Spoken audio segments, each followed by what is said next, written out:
Hello and welcome to Bryan Living and Learning. I'm Alan Brugman from the City of Bryan. And I'm Sandy Ferris from Bryan ISD. Today we'll give you a look at the City of Bryan Police Department's Citizens Police Academy that you can sign up for today. And we'll also show you about National Parks and Recreation Month here at the City of Bryan. And we're nearing completion of the Carver Early Childhood Center, the last of our 2008 bond projects. But first, Alan and I continued our summer tour with a stop at the Children's Museum of the Brazos Valley. Well, Sandy, we're smack dab here in downtown Bryan, right across the street from the Bryan Public Library. We're at the Children's Museum of the Brazos Valley. That's right, there's some really neat things inside, so let's go inside and check it out. Let's check it out. Okay, we've made it inside. We're at the Children's Museum of the Brazos Valley, and we're joined by Executive Director Christina Seidel. So Christina, talk to us. What can people expect here at the Children's Museum? Sure. The mission of the Children's Museum is to provide a child-centered, hands-on, interactive environment for learning and discovery for children. Said more plainly, it's where fun and learning go hand in hand. The beauty of the Children's Museum is that kids learn by playing, and that is a value that is so important, especially with kids under the age of 6. From the time they're born, they're just come out, they are sponges of knowledge, and the type of learning that they get here is hands-on. They're not guided, they're not being told what to do. They figure things out on their own. So it's a natural learning process. Well, Christina, when we first come in, we see something that looks like a rocket ship. Tell us what this is about. This is a rocket ship, and it's so that kids learn, they can see what it's like to be in outer space, because we do have a mural on the wall, and they also get that physical activity. This rocket ship goes down 3 stories to our basement, and they climb up, they climb down, and this is one of our most popular exhibits because they love to just have a ball in there. A recent addition to this exhibit is mission control. And they can actually go, there is a camera that's in the rocket ship, and they can go over to mission control and communicate with each other while they're playing in the ship. All right, Christina, we've walked into a really busy area here, and this looks like a replica of a little house, and Yes. We've got some builders in here. Tell us what they do. This is a brand new exhibit. It's less than a month old. It was funded by Knife River, and it is called Build Your World. Obviously, we are standing in a house, and this is what you would see if you go around to houses that are currently in construction. Okay, Christina, what section are we in now? This is called Mrs. Giggly's Garden. This is our area that is specifically designed for kids ages 2 and under. As you can see, there is a tree that they can crawl in. We have lots of padded surfaces, lots of soft play and mirrors. Kids that are in that age range are really developing their sensory skills, and this is what they're going to get in here. Okay, now it looks like we're in HEB. Is that a coincidence? No, it is not, because when you're in the Children's Museum, you can go anywhere in the world. Oh, you are excused. You can see that we do have our shoppers here. They can learn where things are located in stores, how to sort items, and then when they walk on over to our register, it is an actual working touchscreen scanner, so they can actually scan the items, add them up, and do their totals. And this is an icon of every children's museum. You can't be a children's museum and not have a grocery store. And I'm noticing only healthy foods too. I'm sure that's back with our Healthy Kids initiative, although we do believe everything in moderation, so there is some ice cream in there. Sounds good. You gotta have ice cream. Absolutely, yes. Okay, this unmistakably looks like an arts and crafts area. Yes, this is where all of the arts come to life in the Children's Museum. And it's very popular, as you can see from our paintings on the wall. The beauty of our art center is that there are no instructions, no rules. The kids can come in and create whatever they want to create. I have seen some amazing things come out of these kids, things that I would have never even thought to create myself. So it's pretty amazing to see what they can come up with. Well, Christina, the museum is actually in a very historic building for the City of Bryan. Tell us about that. Yes, it is actually on the National Register for Historic Places. The original building was a firehouse, and when it was a firehouse, there was an alligator who lived in the building. Well, the little boy who discovered the alligator grew up, and now he is a man who comes and visits the Children's Museum, and he told the story to a local author, Debbie Leland. And so she decided that the museum needed a fire gator mascot. So this is where he actually finds the fire gator. And throughout the book, he takes the fire gator all around downtown Bryan trying to find a home for him. But he keeps getting into trouble. But the fire gator does save the day, and that is why he has come to be known as the museum's mascot. Yes. Well, one thing we didn't mention in the story, the Children's Museum is having a sign contest. They're looking for ideas to create a new sign over the entrance of the museum, so you can go to their website for more details. One story that we've been mentioning here on BLL is the Bryan ISD Education Foundation's Hall of Honor, which is recognizing past graduates of Bryan schools that have gone on to have great careers. We recently announced the first inductees to this year's Hall of Honor. We have 8 inductees this year. Dr. John Ellis, who is a BHS grad from 1985. He is an orthopedic surgeon in Waco. Dr. Jennifer Hathaway, BHS 1983. She is a dentist in private practice in Bryan. Dr. Bob Huffaker, he graduated from SFA in 1955, and he is an award-winning author and retired living in Denton. Johnny Lampo, a local business and civic leader, he graduated from SFA in 1942. Next is Dr. Oswell Person, a Kemp graduate from 1957 who is a retired educator, now living in Fort Worth.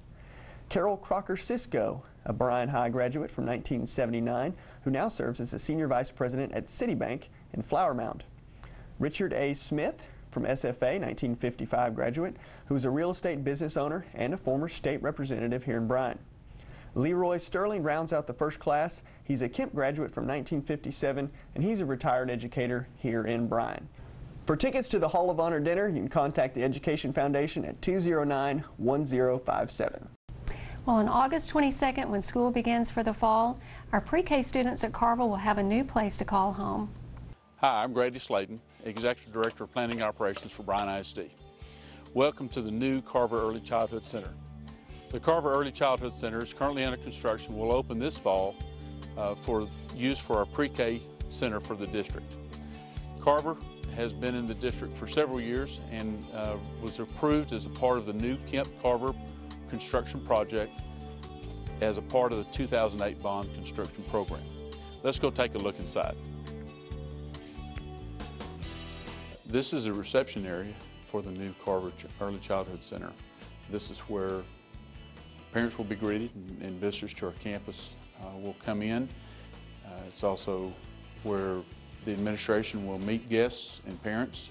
We'll have a sitting area as well as a play area for other younger siblings.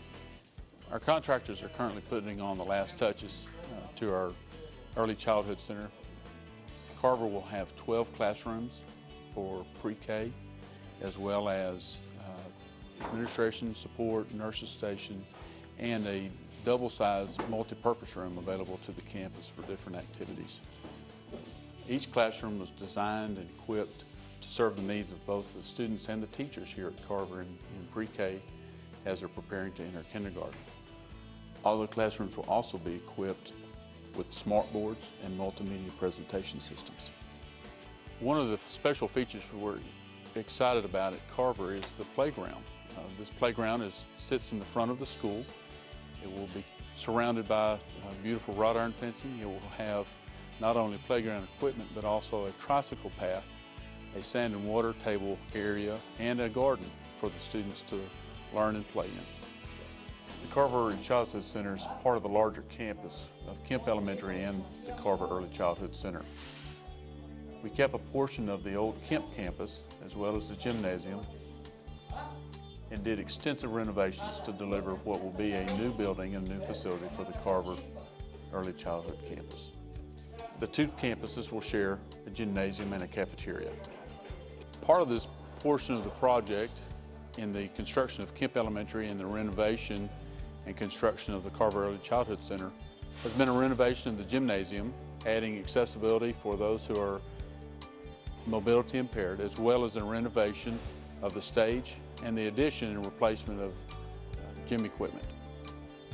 We're also putting the finishing touches on a dedicated permanent music room to be used by the Kemp campus and their music program. This is located just off the stage, adjacent to the gymnasium.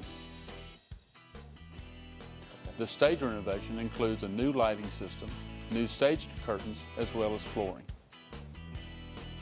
We're now here in the multipurpose room. This is a double-sized classroom that can serve as a meeting space for the faculty and staff of Carver, and also serve as a place where 2 or more classes can get together and do joint lessons. And has restroom facilities as well as a small kitchenette. Well, I hope you've enjoyed your tour of the Carver Early Childhood Center. It's always exciting to come to the end and see the completion of a 3-year project. I'd like to thank the designers, the contractors, and all of the district staff who've worked endless and tireless hours to bring this project to a completion. Look forward to all the kids showing up in August and really bringing this campus to life. Well, Sandy, I noticed that tile mural that had Kemp on it. What is the story behind that? Well, it was important for us to preserve a piece of history from Kemp High School, and that tile mural was part of the front wall of the old Kemp High School, so now it stands as an icon for that campus. Recently, the City of Bryan is celebrating National Parks and Recreation Month during the entire month of July. We have a whole slew of activities for folks to participate in, including a scavenger hunt and an end-of-the-month concert that's free for everyone at Sue Haswell Park. For complete details on all the July activities with our Parks and Recreation, log on to their Facebook page at facebook.com/Bryan Parks and Recreation. Our next story is the re-grand opening ceremony at the Bryan Walmart.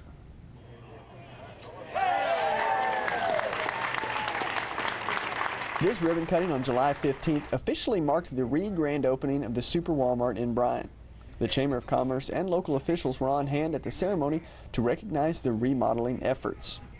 The term reopening is a bit misleading, seeing that Walmart actually never shut down during the store's facelift. Bryan Walmart manager Larry Beavers thinks that customers will enjoy the store's improvements. Walmart's going to this new look, cleaner, wider shelves, wider aisles for the customers.